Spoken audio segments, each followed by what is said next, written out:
everyone, my name is Kirsten. Yes, you get the blonde-haired sister today. My brown-haired sister, she's over in Germany at the Ambiance Fair, which is the largest houseware show in the world. I'm gonna make you my favorite cocktail. I love vodka, I love champagne. We're gonna marry them together and make a Blackberry Champagne Mule. Half a cup of blackberries into the cocktail shaker. 8 mint leaves. 1, 2, 3, 4, 5, 6, 7, 8. Just gonna get my carbon knife, which is pretty amazing.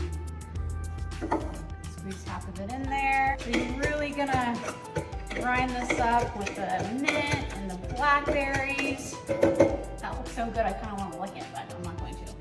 1.5 ounces of vodka. I'm doing Cheetos today. Some ice. Too cold to hold. Do my sister thing. Pop it. There we go.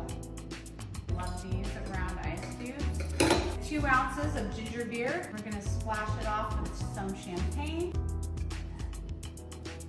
A little Blackberry Champagne Mule. I'll see you another time.